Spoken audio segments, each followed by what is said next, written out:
બનાસકાંઠા જિલ્લાના આજે આપણે મોરીખા જે મોરીખા ગામ છે, વાવ તાલુકાનો મોરીખા ગામે ઊભા છીએ અને અહીંયા જે વરસાદી પાણીની જેવી પૂર જેવી પરિસ્થિતિ છે એ આપ નિહાળી શકો છો। અહીંયા લગભગ 99% ઘરો છે એ પાણીમાં ગરકાવ છે।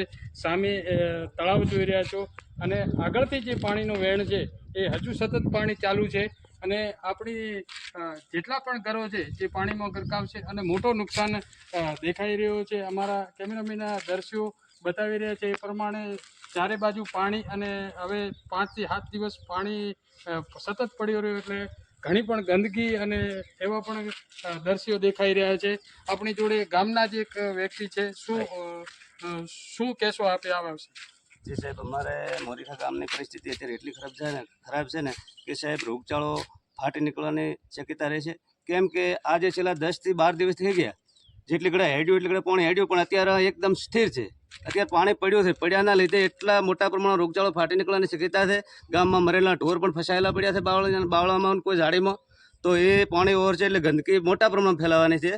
અને સરકાર પાસે અમે એટલી આશા રાખીએ છીએ કે અમારે તમારું કેશ ડોલ નથી જોઈતું, અમારો કોઈ વળતર નથી, પણ મહેરબાની કરીને અમને કાયમી માટે પાણીના નિકાલનો હલ કરી આલો।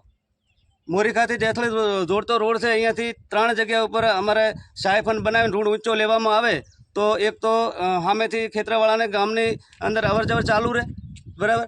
અને પછીથી અમારે ગામની આથમણી સાહેબ શંકર મંદિર પાસે પાણી નીકળે છે, અહીંયા કાંઈ નહીં તો એ 500 મીટર જેટલું સાયફન એવું બનાવવામાં આવે કે કેનાલ ફાટિયા જેવું, તો કાયમી માટે મોરીખાનો પ્રશ્ન હલ થઈ ગયો સાહેબ। અને અત્યારે કેટલું નુકસાન છે તમારે? અત્યારે સાહેબ લગભગ 500 ઘર પાણીમાં છે, બરાબર।